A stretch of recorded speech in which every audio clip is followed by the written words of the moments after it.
Hey, welcome to Let's Talk Nation. I'm your man, Rod Love. And everybody, look, we have the general in our presence this evening and not on a special assignment tonight. No special assignments tonight, Brother Love. No special assignments tonight, man. But listen, though, Brother Love, once again, man. How's your weekend this past week? That weekend is going great, man.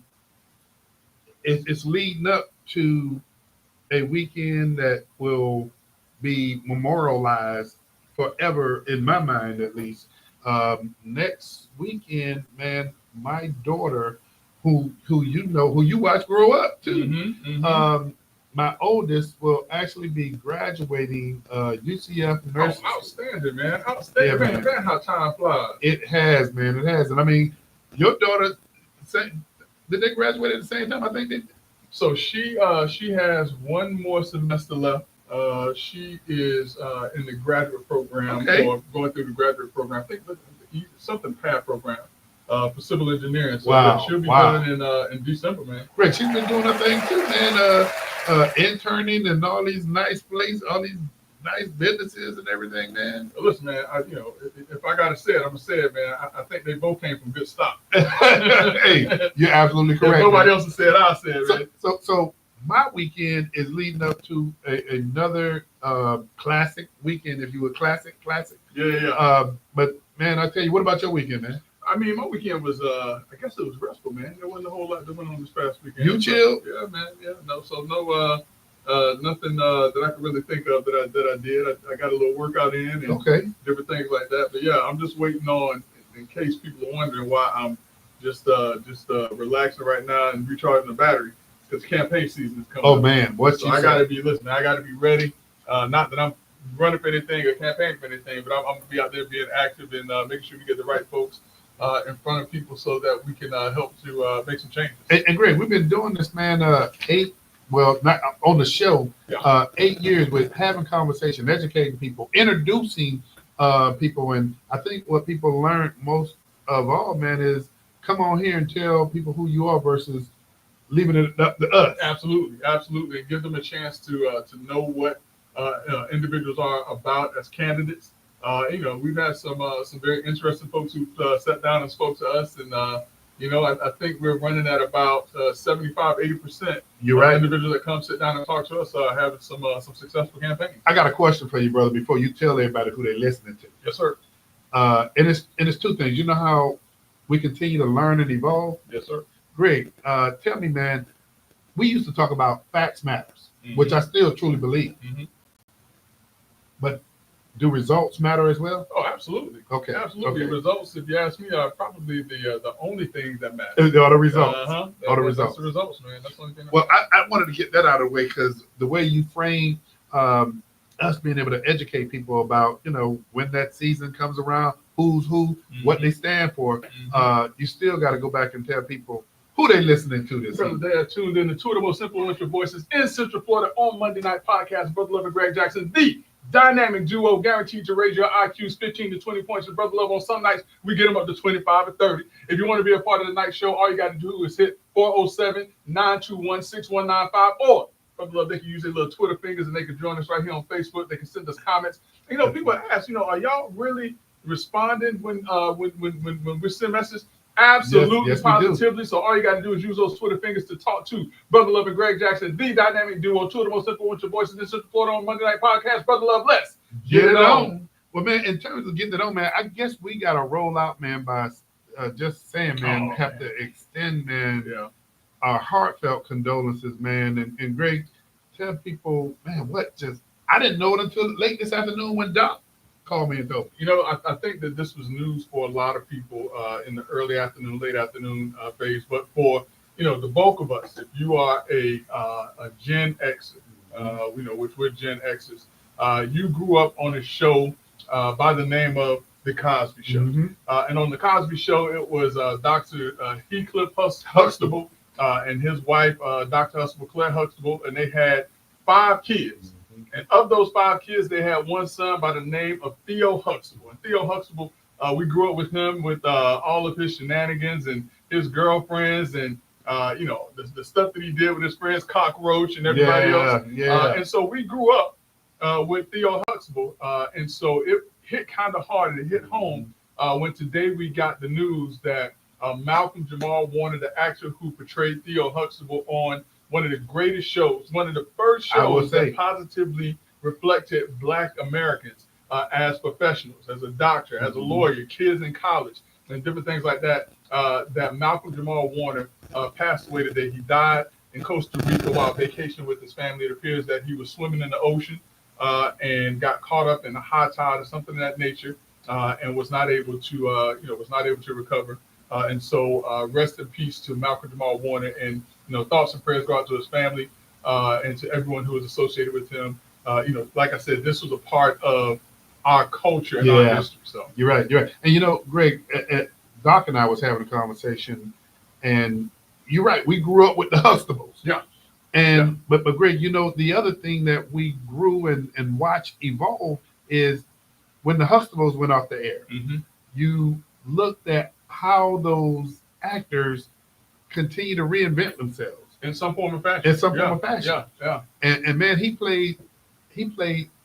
It's just ironic. He played a doctor on the Resident, a hospital show. And man, I tell you, you could see how this guy grew in his trade, man. And boy, I tell you, we grew up with Theo. Well, I mean, listen, when we talk about reinventing ourselves or reinventing themselves, I don't know if people remember the show Malcolm and Eddie, where it was Malcolm Jamal Warner and Eddie Griffith, the comedian. They had a show together for a time period. Did very well on that show. Showed his comedic chops even more so in adulthood. You're right. And so I forgot all about that, man. Yeah. I mean, and was always a very positive person. Mm-hmm. I can't think of, as I'm sitting here thinking, I mean, Todd Bridges with Different Strokes had his challenges. Dana Plato had her challenges. Gary Coleman had his challenges. You're going way back in time, man. Listen, because we got to talk about the era that he came up in and around, and it's probably one of the few child stars. Along with, I mean, listen, if we're going to talk about, I mean, even Raven-Symoné has had her challenge. You're right. That was on the show, and so he was like one of the people that never really had any negativity that came around. That was attached to his name. And Doc was telling me, it's sad, man, that you see and experience something like this, and then you Google to see what kind of life they led. Had a 3 or 4 year old daughter, I think. Yeah. And one of the things I didn't know, man, and I don't know if Doc is still with us, he dated another child actress.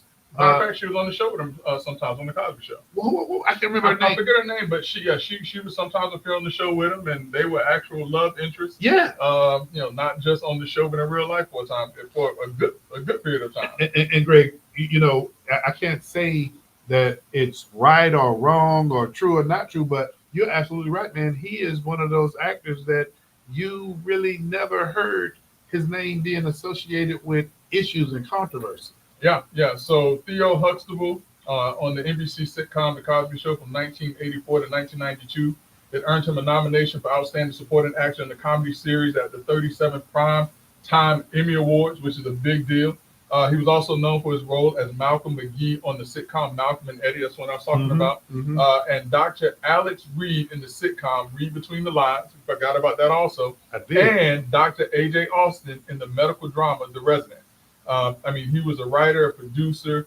What does it say here? He received the Grammy Award for Best Traditional R&B Performance, which I didn't know, for the song Christ, Jesus Children, along with Robert Gillespie Entertainment. Did not know that. Yeah. So the irony of it, Greg, is that he was Theo in the Huxtable, and his father on the show, Bill Cosby, was a doctor, and then he actually got a major role as playing a doctor on The Resident. Yeah. I mean, what's the irony in that? Yeah. So Karen Molina White was the young lady that he dated on the show. He also, I don't know. I remember this after I read it because I'm reading it now. He also dated Regina King. Remember Regina King? Yeah. And then he later married and had a daughter with his current wife. And he was in Costa Rica, age 54. He was swimming at Playa Cochelle in Limon province when he was caught in a high current and drowned. Man, Hey, going too soon. Going too soon. Listen, because 54, that's You're right. that's me. You know what I'm saying? Young So, age, yeah. yeah. That, I mean, he still had a whole lot of life to live. So, But tell you what, once again, our condolences to him and his family and friends. But this is a tough transition.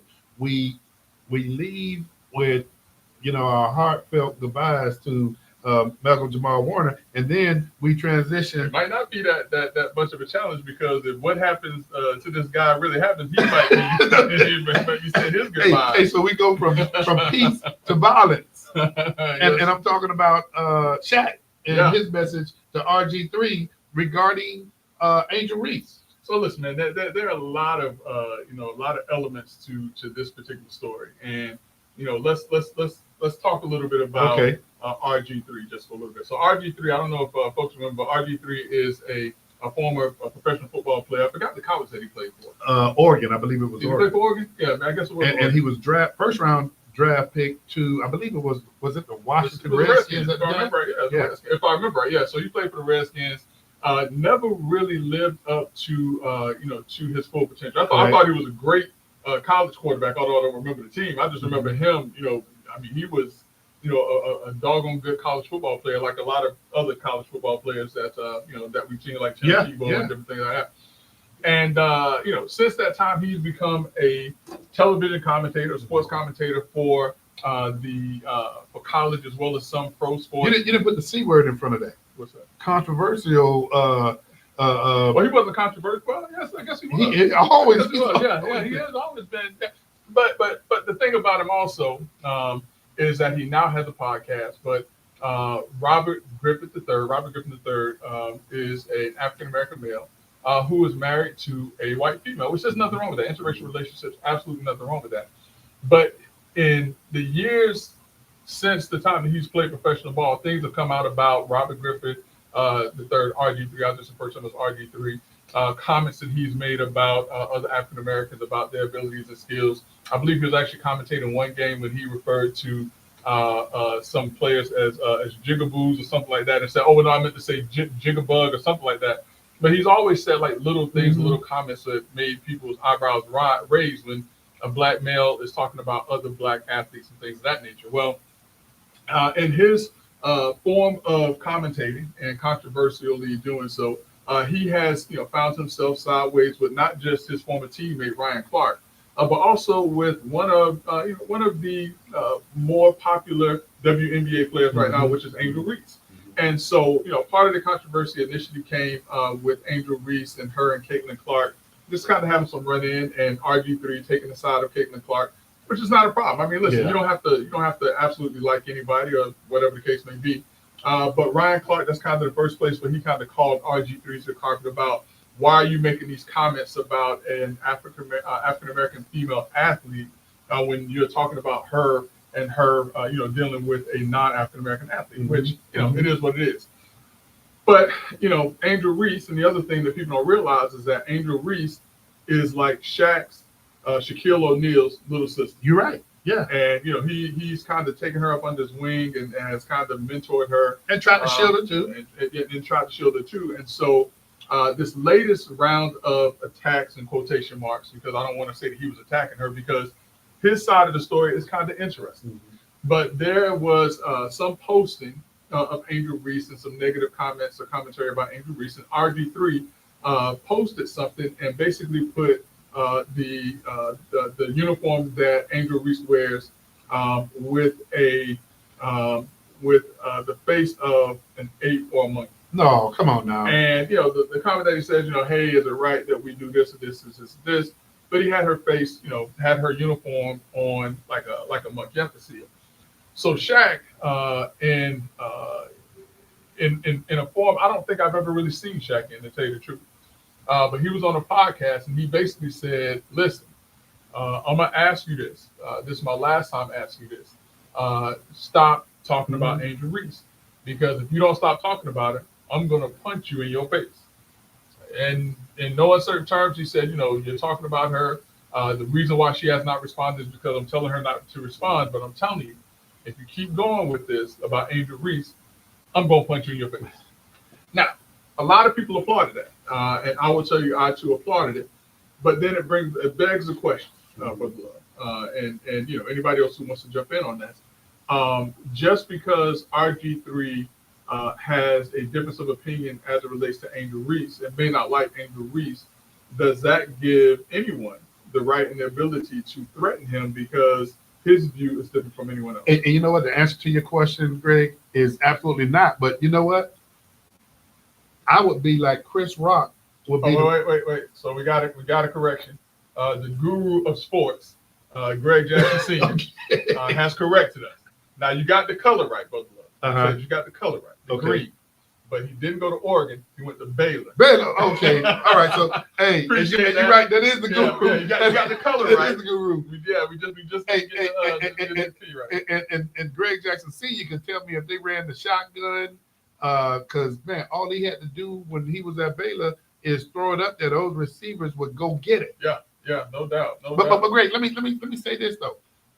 With Shaq, come on, man. All of Shaq's attorneys and everybody else around him are saying, hey, and Shaq is smart. He's going to govern himself. But I'd be like Chris Rock to Will Smith. If you say you're going to smack me, get a good one. You'll take that one? Get a good one. Hey, and I'm going to have my hands back here so nobody can say that you provoked it. That I provoked it or I hit back. Because you know what's going to happen after that? Oh, you're going straight to the bank. No. Well, you're going straight to the courts and then tell them to no, why don't you tell people who I'm going to first? I mean, you come to Greg Jackson first. Listen, we ain't gonna mince words with it. I'm gonna have Shaq in court. Hey, and I'm gonna get my wealth manager and everybody around and say, y'all stop playing. But listen, though, I also have to plead temporary sanity if you let Shaq hit you like that too. So, man, hey, but I get what's happening. But here's the piece that I wanted to back up and just kind of hit you with. Great, RG3. He's no longer on ESPN. I forget what commentating channel he was on. Mm-hmm. So he has his podcast. You know how podcasts make their money.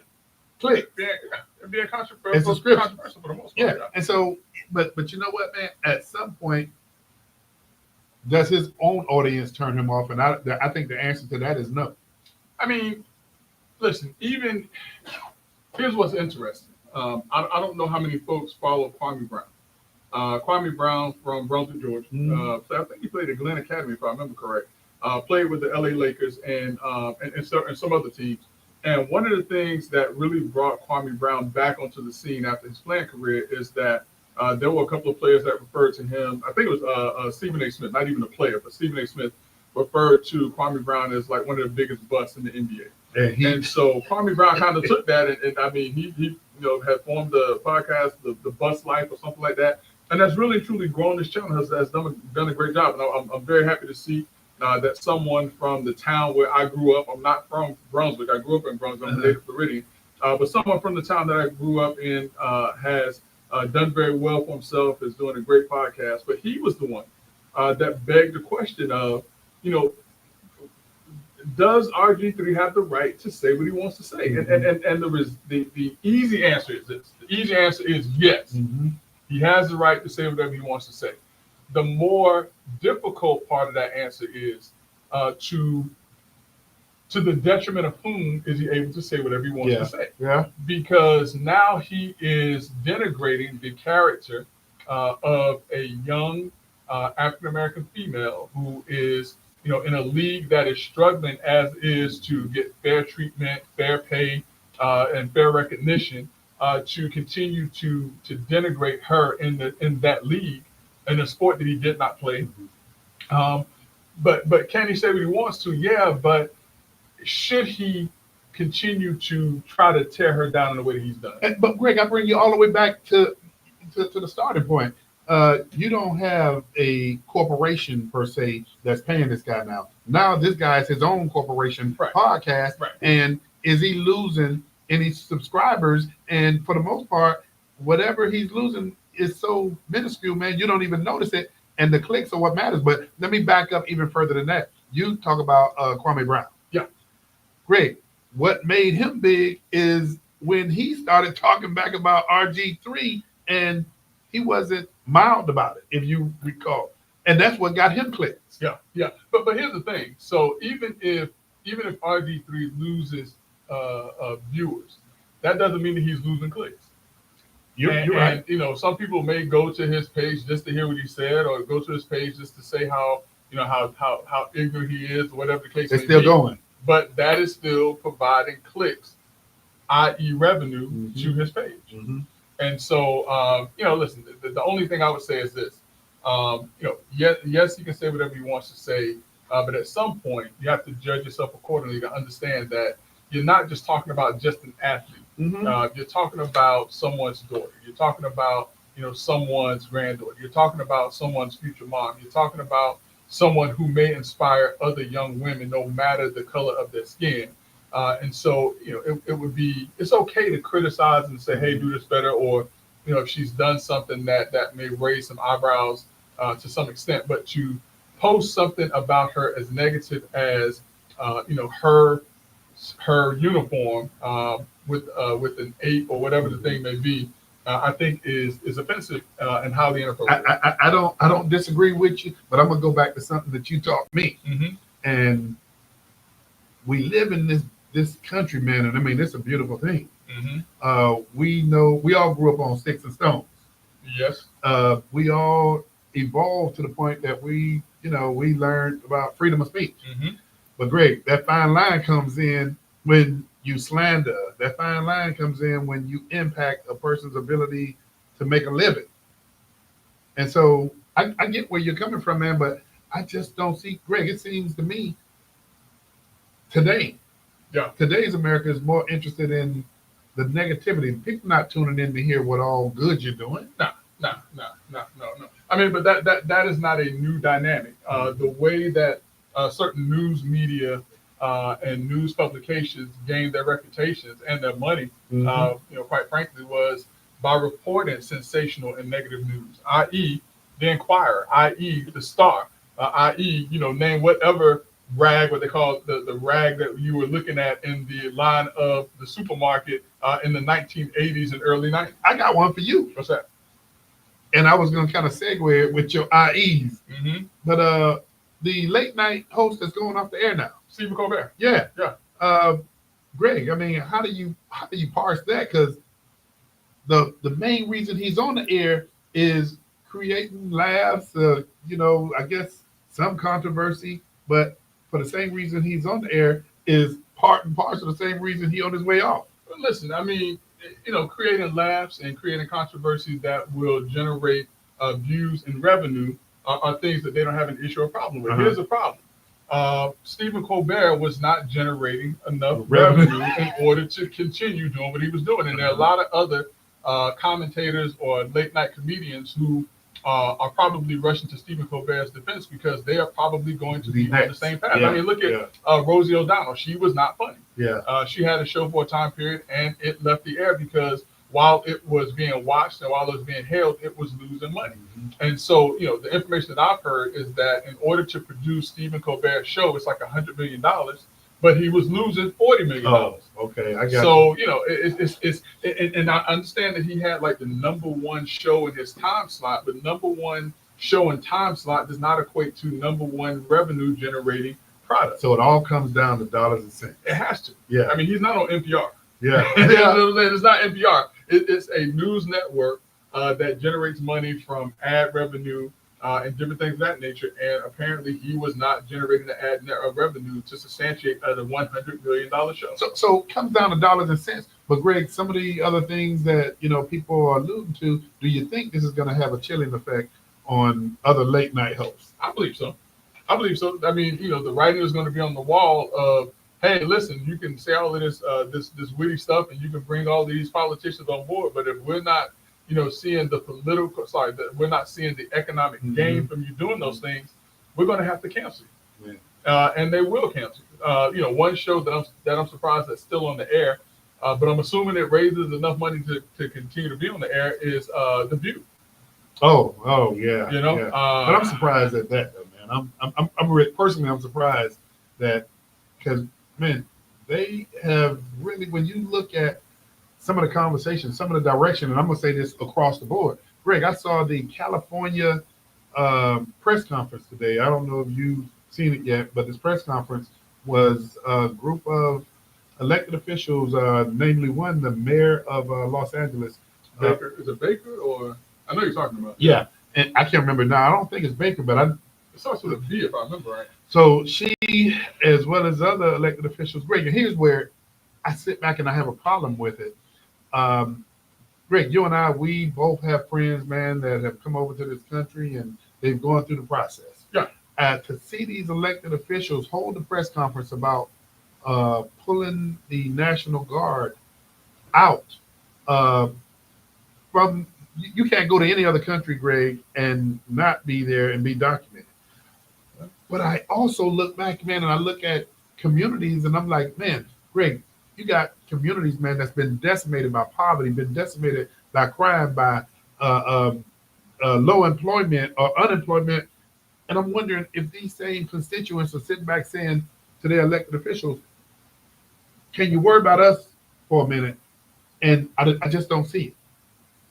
So let me take a step back and go to RG3 because I'm looking at the post again of what was posted, and I might be in agreement with RG3 on this one.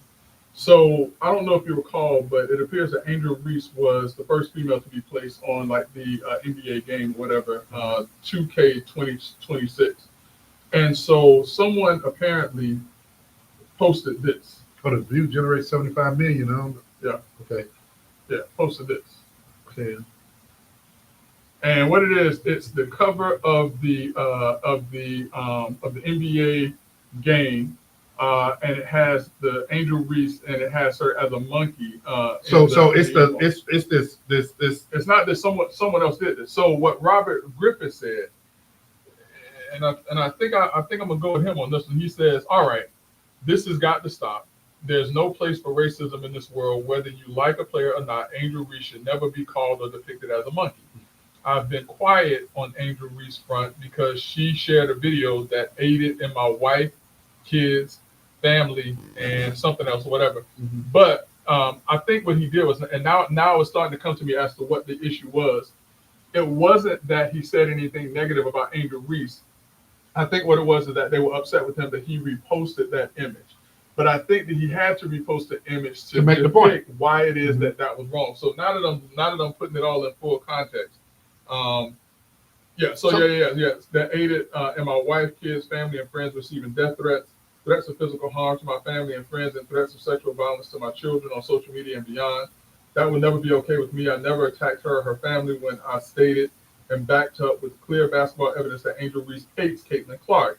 It's sports. Everybody won't like each other. Mm-hmm, mm-hmm. So do you think Shaq got it wrong from the perspective of his perception of RG3 reposting that, but he reposted it and he also had a narrative to it to make his point? Listen, I think what RG3 did here, and like I said, I think I may have to agree with RG3 on this, and I think that's what Kwame Brown was saying. Now that I'm unpacking this on air in front of God and everybody. So listen, when we raise an IQ, sometimes we got to raise them on the spot. You know what I'm saying? Yeah. But I think what RG3 was doing was he was pointing out the fact that, hey, listen, I might have beef with this person. Mm-hmm. Me and this person may not always agree. I may have even spoke about how this person doesn't like another player. But even though I have beef with this person, what someone has done to her isn't right. Mm-hmm. And I may not speak out about anything else, but I'm going to speak out about this negative depiction of her, and she should never be depicted like that. And if that is the context that this was posted, then I got to rock with Robert with RG3 on that. So I'm just sitting up here, Greg, and I mean we're in this, what they call it, a Monday morning quarterback stance. Yeah. But Shaq got a lot of people around him, man. Can you imagine? And I'm not talking about the folk that say yes every morning when they get up. Mm-hmm. I'm talking about the folk that he respects. Can you imagine? I mean, somebody got to have read that thing the same way you just read it and say, hey, man, you got this wrong. Yeah. You would hope that they did. But, now that I'm saying, I think that, Shaquille O'Neal may have jumped the gun on this one. Or maybe he didn't think that RG3 was being sincere. Mm-hmm. Maybe RG3 has said just enough about Angel Reese to where he doesn't care. And he feels like, hey, if you're posting this, maybe you shouldn't have posted it at all. You just should have put the comments. But I think the photograph with his comments is what's important. Well, I go back to something I said to you earlier about we never endorse violence. Nah. And But hey, words, say never. hey, words I have ain't power gonna say though. never. Words have power. Just imagine, man. You know, you talking about somebody with Shaq's persona. Yeah. And you say that, and think about all the folk, Greg, that's walking around, and they look at it as an actionable item. Yeah. You know, Yeah. and you know, he also talked about, you know, his family's being, I mean, RG3's family's being threatened and all. Yeah. Words have power, man, and the brighter your star is, the more it shines on some folk that it really shouldn't shine on, that will go out and do something crazy. I mean, listen, when I heard it and I saw it, I was like, you know, yeah, RG3 has the right to say whatever he wants to, but you know, he has to be very careful. But now that I am unpacking it just a little bit more, I think I understand what he was doing and what he was trying to say. And you know, sometimes when we don't like someone, it doesn't matter what they do or the context that they do it in, it's never going to be right. Okay, so if you're a PR or a damage control consultant, how do you make recommendations to repair that as best you can? Who am I PR for? Am I PR for Shaq? Am I PR Well, for I think what you read to me, RG3 is really making his case as to why he did what he did, and he's also coming out saying, "Hey, my family's being threatened now for something I do for a living, but my intent wasn't to harm this person." So the damage control, the repair would, in my opinion, be for the Shaq brand. I mean, yeah, and I was going to say that's who I'll be focused on. Mm-hmm. And I mean, I think that you know, if I was advising Shaq, and this became a bigger issue than what it is, because right now it has taken the backseat to a couple other things. We'll talk a little bit about that. But if this was still kind of hitting the airways pretty hard, I probably would advise Shaq to say, "Hey, listen, let's go on the airways and say, hey, look, I've taken another look at this. It's not what it's not what I initially thought that it would be," or even call RG3 on the phone and have a conversation with him and say, "Hey, listen, I've spoken to him about this. You know, we may not always agree, but we've come to an understanding that we have to be respectful of each other. He is a podcaster. He reports on the things that he feels are important. I will continue to do the same, and we've decided to agree to disagree." I'm gonna give you, and I think this was like 2-year or 3-year update when Shaq's value was 400 plus million. Mm-hmm. Now it's even higher. Great. He has those people that he has on board full time to protect his brand. So I've got to be certain, man, that kind of conversation got to be happening. I mean, but listen, the Shaq's brand really need any protection? Is it anything that Shaquille? Listen, I'm a huge Shaquille O'Neal fan. Yeah. Shaquille O'Neal is a reserve officer, law enforcement officer. Shaquille O'Neal has no issues with speaking up and speaking out and putting his money where his mouth You're is. right. I don't think it's a whole lot that Shaquille O'Neal can do to damage his own brand, and I don't think it's a whole lot that he will do to damage his own brand. And as a matter of fact, I think that Shaquille O'Neal has been very forthright with saying that he's not going to do anything that's going to have his mama calling him on the phone and get some straightening. You're right. And so, I think that Shaq spoke out of a place to protect someone that he considers to be a dear friend, someone that he considers to be a mentee, excuse me, and that that's the space that he spoke from, and that the individuals around him understand and know that, and they can't tell. And if they would have called to say, "Hey, you need to scale this back," he would have said, "I'm gonna say what I want to say." And hey, but you know what? I get your point, because his brand is so Teflon. Yeah. At this point, it's not even worth. Listen, there's one person that said this, and he probably was almost right. And this person said, "I can walk down the streets on Fifth Avenue or Park Avenue or whatever, and I can shoot somebody in the head and I can get away with it." Yeah. The Teflon Don. You're right. And there's just some people whose brands are just that, whatever the word is, that they can pretty much say and do, pretty much anything that they want to. I mean, Dave Chappelle is another person that I think has, has a brand that no one is going to be able to shake. You're right. For him to be able to do, and most people probably don't even know what we're talking about when you're talking about Dave Chappelle. When he spoke up about pushing back, and I think it was the LGBTQ community. Yeah. Great. Who else could say it the way that Dave Chappelle said it? Yeah. And survive to continue to say it. You're right. Who else had a network where a number of individuals not retired but quit if they ran his special and the network said, "Bye. See you later." Yeah, you're right. I mean, Dave Chappelle is just one of those uncancelable people. Another person that was like that, believe it or not, who's no longer with us, Michael Jackson was like that. I mean, Michael Jackson had controversy after Oh, controversy oh, after yeah, controversy, yeah, and whether yeah. it was true or not, people still love Michael Jackson. You're right. You're right. You know who else has a brand like that? Disney has a brand like that. But you know what? I think Disney has a brand like that, Greg, because it's not the rides that people go to Walt Disney for.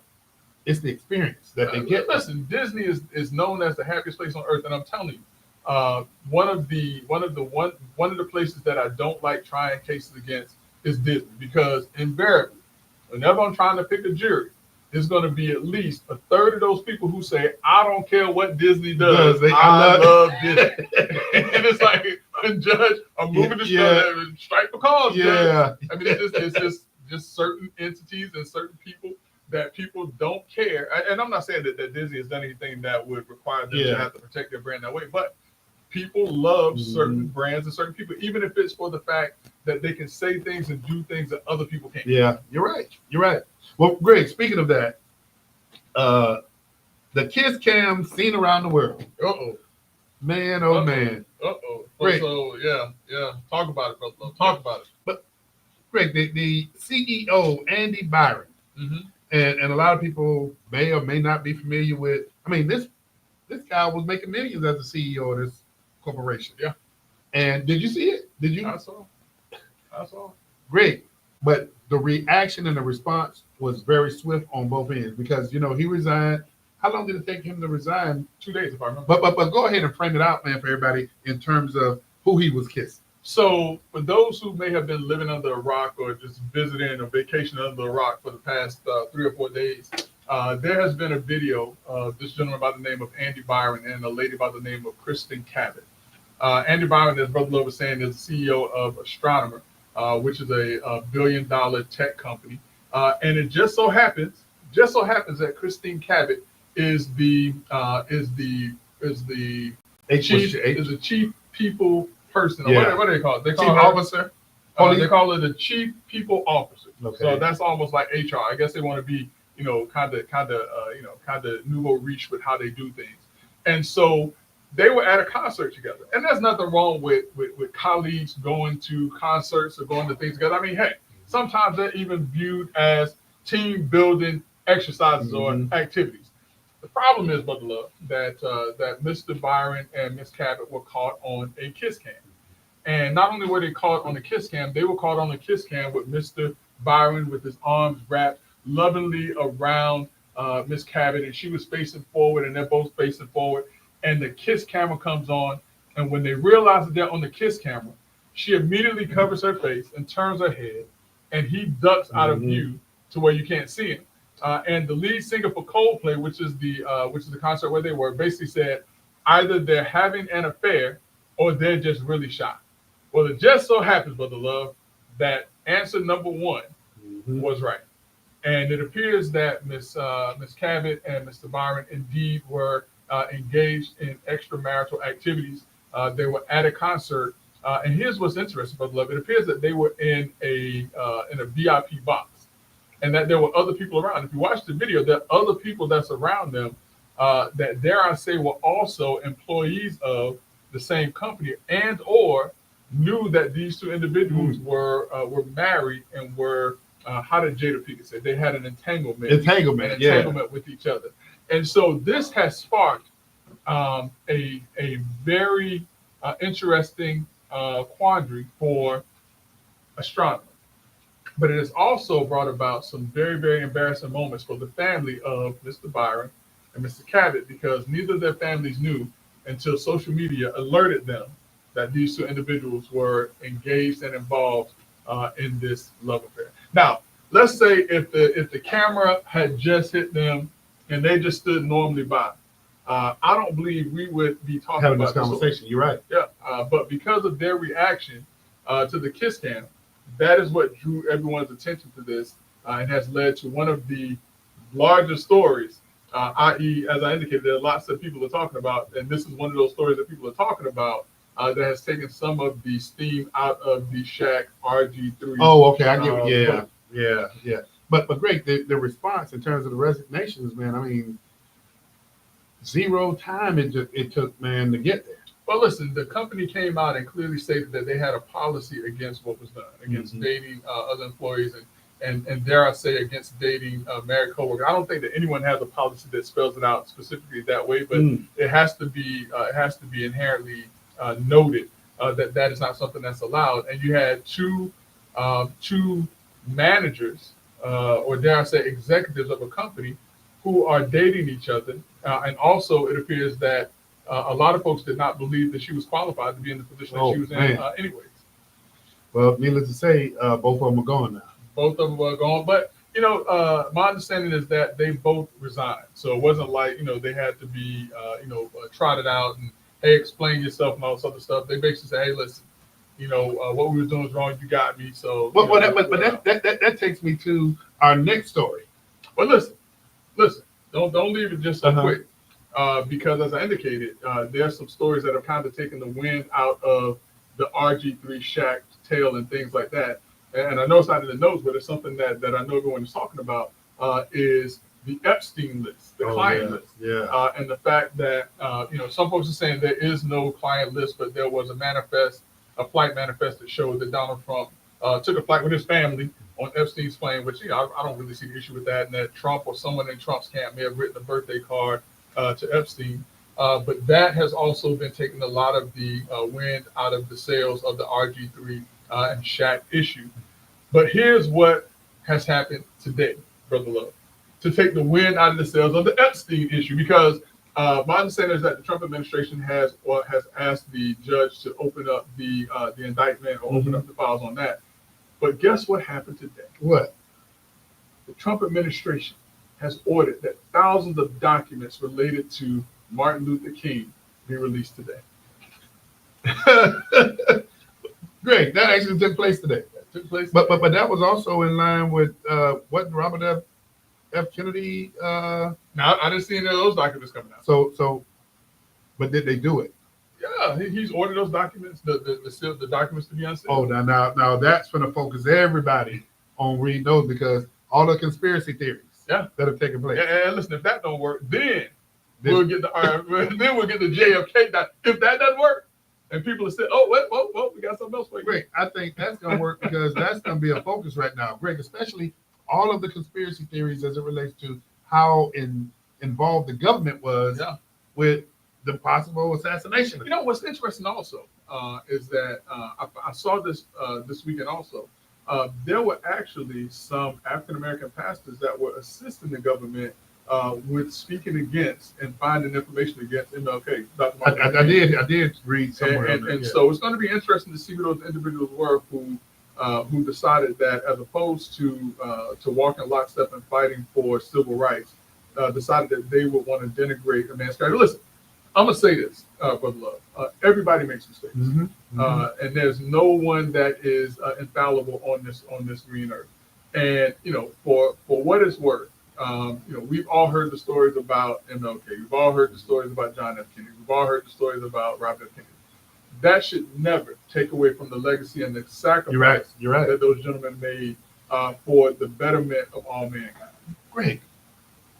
What time did this take place today? Because I saw it at about 3:00. Okay, so you're releasing what they call prime time. Just before the 6 o'clock. Yeah. Or 5 o'clock in some areas. Man, people are gonna be reading up now, man. If that information is released, and Greg, it's on the web, you better believe that is gonna be a discussion in and of itself. Yeah, brother Burns calls it misdirection. Misdirection.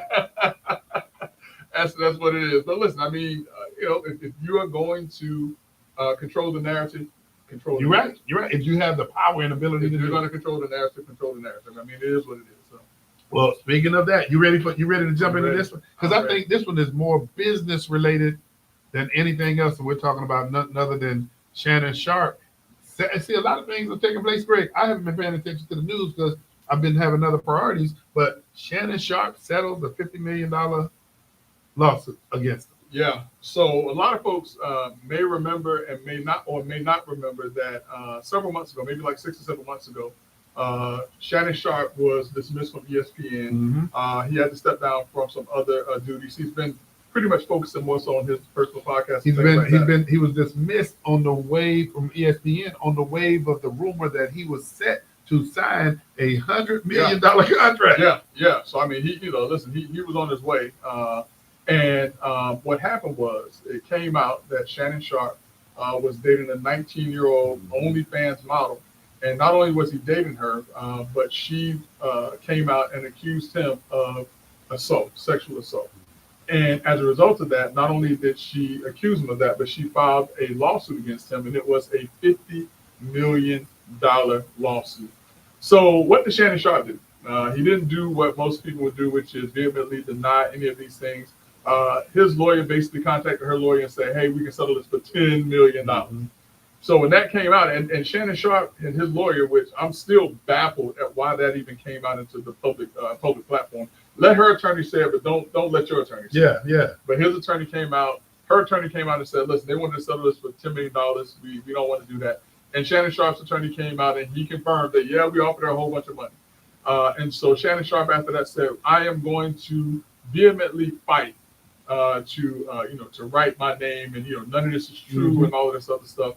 And so it just kind of been quiet and silent for a time period, which when things get silent after something like that, know that things are happening behind the scenes. And so today we did find out indeed that certain things were happening behind the scenes, and that's something that was happening behind the scenes with Shannon Sharpe and his 19-year-old OnlyFans girlfriend, is that they settled that $50 million. So Greg, let me ask you this: what and I got a couple of things to ask you. What does this do? And explain to people, what does this do to the criminal case? So there was no criminal case. The state did not bring a case against Shannon Sharpe. I don't think any information was provided to the state to bring a case against him.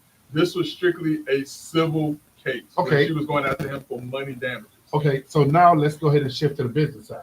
Yeah. So would you believe that Shannon Sharpe, and I'm going to call them handlers for the lack of a better word, handlers said, hey, man, the quicker we get this behind us, and it's not going to happen like tomorrow, but the quicker we get this behind us, the quicker you can start repairing your name so that you can put your name back out there. It may not be $100 million deal, but you still got deals out there on the table.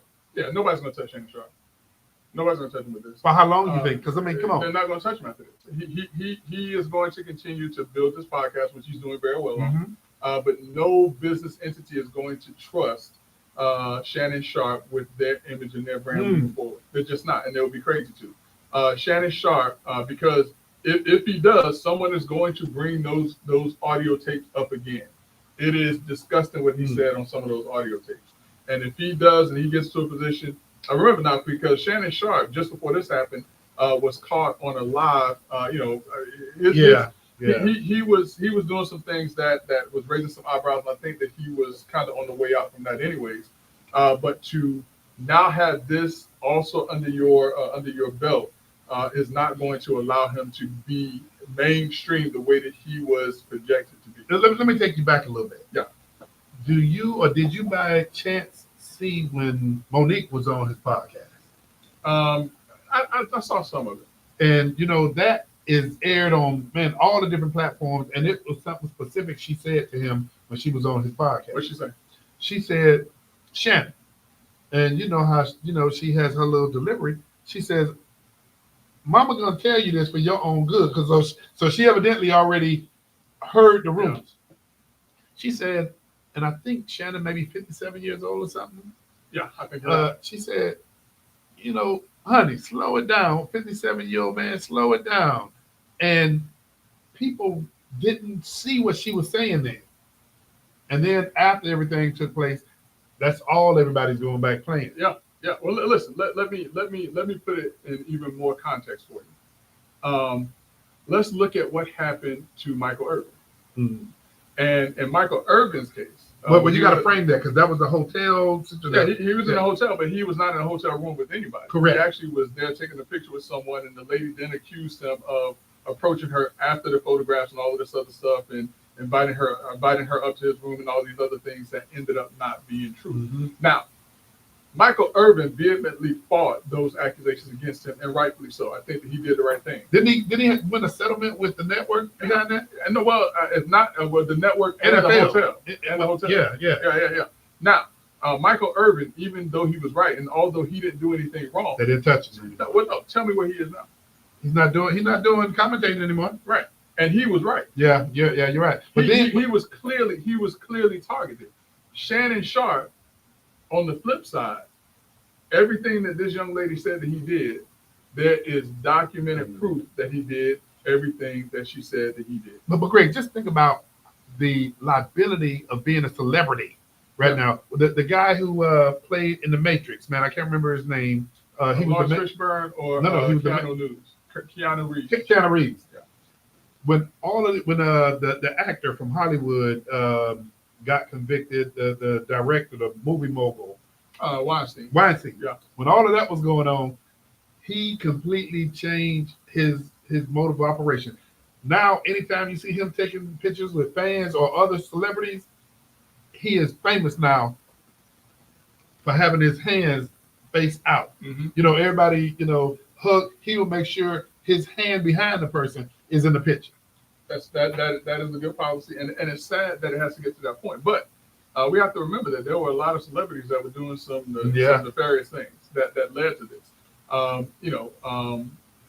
And so I think that it is necessary and that it is proper to protect yourself in the way that Keanu Reeves is doing. So, Greg, you don't see a comeback for Shannon?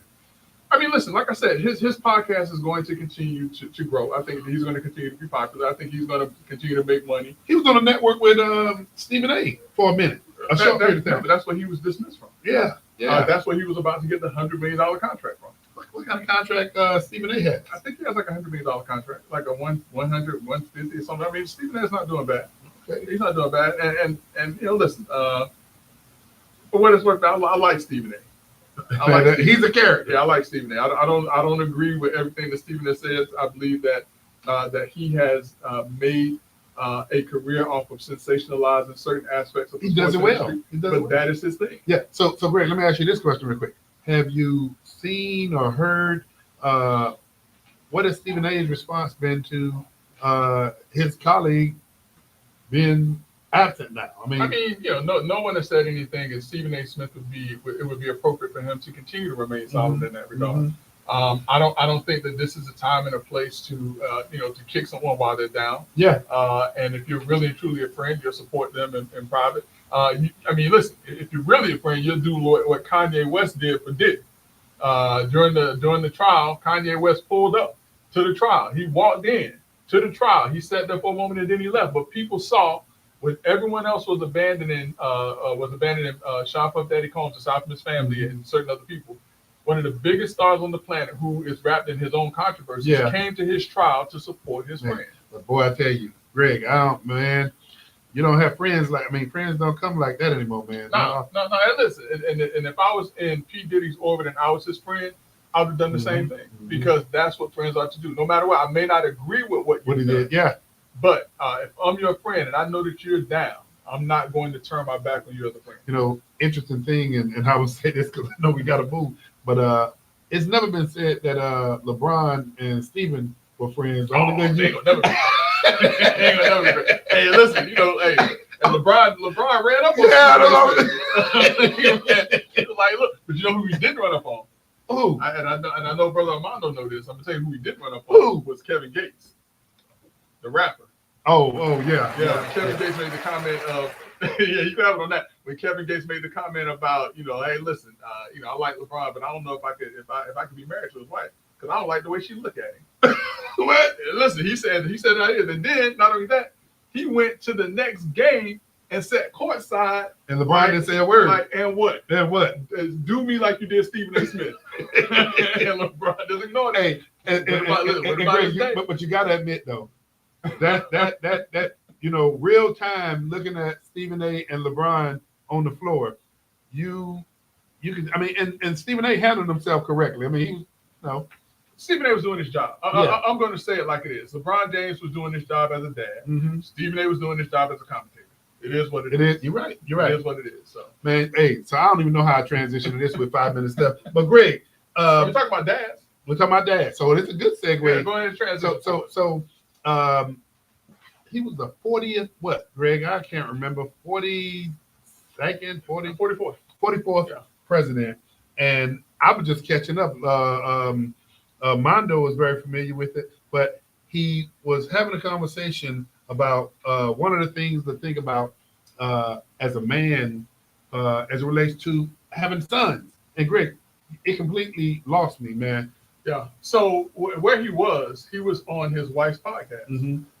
Or he was on a podcast with his wife. And the reason why he was on the podcast with his wife is because I don't know if people have been listening to the cycle, the news cycle, and things like that. But there's been a lot of chatter that the Obamas are getting divorced. So Barack Obama appeared on this podcast with his wife to allay the rumors that he and his wife are getting a divorce, and that's great. I mean, listen, that's another guy that we don't hear anything negative about, right. And I appreciate him for keeping his nose clean. But now that doesn't mean that he doesn't make comments that make me and other people raise an eyebrow. This one kind of threw me. And so on this podcast, basically what Barack Obama was saying is that every young man in their life, based on his experience, have to have or need to have a gay man in their life. And a gay man in their life will teach them to be empathetic and to have certain sensitivities towards the world. And a lot of folks are pushing back on that. And I'm going to tell you, brother, look, I'm going to have to push back on that also, not because I don't think that people should not have, an individual who identifies as gay, homosexual, or whatever the term may be, because I have friends who fit into that category. I'm not saying that you have to have them there, but he was saying that as if women no longer exist in the world. Yeah. And the place where we as men learn about empathy and sympathy and things like that has been from women and our moms. It's not from another man that we learn these things. And so there have been a number of African-American men who have said Barack Obama has it 100% completely wrong. Because saying that in order to be a well-rounded man, we have to have a gay man, or boys need to have gay men in their lives, I think is a slap in the face of traditional families as well as women and their roles in society. Now, not to say again, and listen, I don't want this to be misconstrued or mistaken as Brother Love and Greg Jackson saying that you shouldn't have friends who are gay, bisexual, lesbian, queer, and whatever the other letters are. That's not what we're saying. But we're saying that to say that it is a requirement to have someone of that lifestyle in your life to teach you empathy is not correct. And Rick, I didn't see the podcast. I didn't see that. But then when I was reading this, I was thinking it was taking me down the path of not the biological father, but a father figure who, and it didn't. No, that's not what he was saying. That's not. And listen, let's be fair to Let's Talk Nation, because we have the quotes. Basically, he said, quote, "That's one of the things that I think a lot of time boys need. Not just exposure to one dad, no matter how good the dad is. He can't be everything. That boy may need somebody to give the boy some perspective on the dad. One of the most valuable things I've learned as a guy was I had a gay professor in college at a time when openly gay folks still were not allowed, who became one of my favorite professors and was a great guy and would call me out when I started saying stuff that was ignorant.